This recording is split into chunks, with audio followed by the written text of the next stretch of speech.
Saying of the day, what you think about, you bring about. 6 small but harmful things that destroy your mental health. What comes to mind when you think of things affecting your mental health? Do you think of childhood trauma or abuse? Which one? Do you think of that? Trauma and childhood abuse? What do you think about when you hear that? It's true these events have some effects on your mental health, but did you know that even small things can also impact you? They might even be more tricky because you don't recognize them. To help you avoid some of them, here are 6 small harmful things that destroy your mental health. Number 1, bad posture. Let me look at y'all's posture right now. Look like mostly everybody's sitting up straight, not Tim.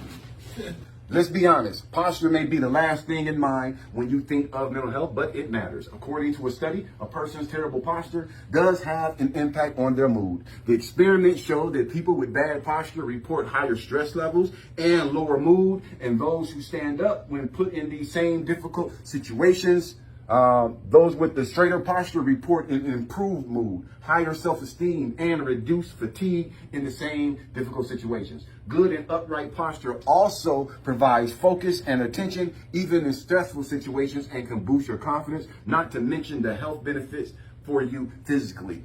6 small but harmful things that destroy your mental health. Number 2, clutter and junk. We only need to keep things that spark joy. You only need to keep things that spark joy. Decluttering has increased in popularity over the years, and according to a study, clutter is highly related to procrastination. When you are surrounded by an overwhelming mess, you tend to put off cleaning. When you are surrounded by an overwhelming mess, you tend to put off cleaning. Have you ever seen somebody on that Hoarder show who is just happy-go-lucky? I never did.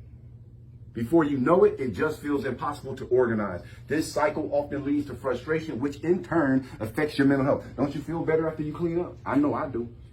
6 small but harmful things that destroy your mental health. Number 3, self-deprecating jokes.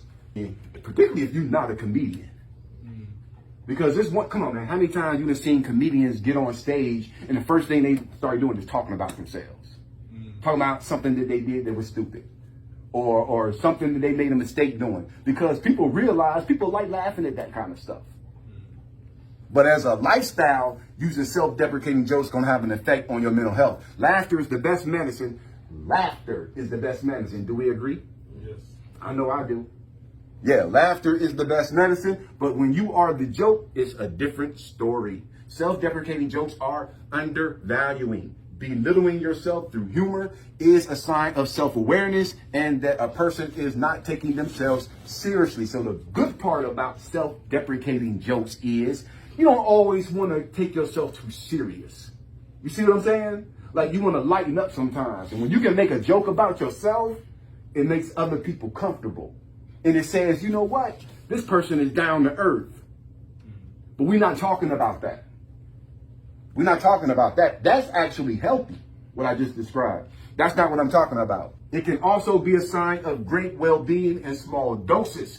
It can also be a sign of great well-being in small doses, but when you do it too often and it becomes a habit, self-deprecating jokes can be detrimental to your mental health. Let me say it again. Self-deprecating jokes can be detrimental to your mental health. When you start to believe that your jokes are you, it creates a different notion of yourself, affecting your self-identity, and is linked to depression and dissatisfaction. A balance of how and when to make fun of yourself is the key to healthy humor and healthy mental health. So self-deprecating jokes isn't necessarily, like I said, isn't necessarily a bad thing if it's in small doses. Because when people say stuff about us, man, it's up to us whether we buy into that or not.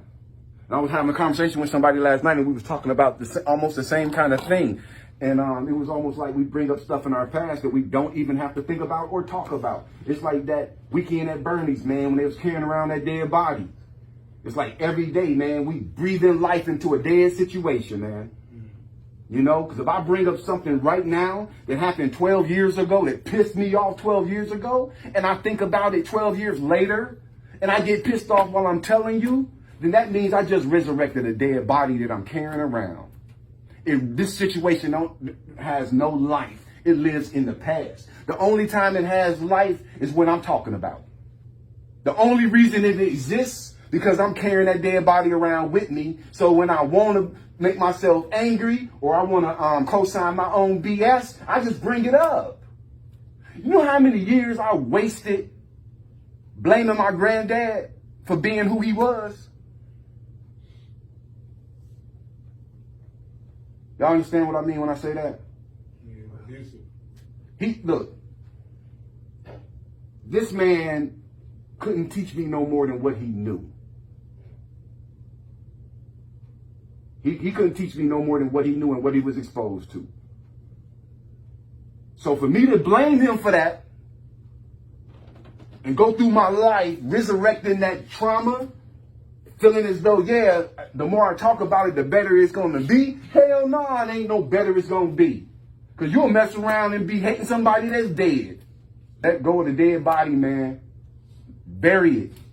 It don't do you any good. 6 small but harmful things that destroy your mental health. Number 4, the selfie. The selfie has become such a cultural icon where many social media platforms are centered around it. It is also fun to do, but the negative effects of this everyday activity can be detrimental. Several studies have already shown that consequences of selfies on the body image and mental health. Selfies that are taken and retouched for a better result still result in a negative self-image. They show similar body consciousness and anxiety to those who did not edit or retouch their images. That's where a lot of people are hurting right now, because we all want to be accepted and we all want to come off as perfect. But if you're going to be authentic, you got to be honest. Because you don't always have everything together. You don't always know the answer to everything. And don't come off like you do. Because if you come off like you do, people are going to go out their way to prove that you're wrong. We're all flawed and we're all limited at some point. 6 small but harmful things that destroy your mental health. Number 5, multitasking. Because you'll take on so many things that you ain't getting one thing accomplished. The best way to achieve goals is one goal at a time. Multitasking is highly valued. Companies hire those who can multitask to increase productivity and revenue.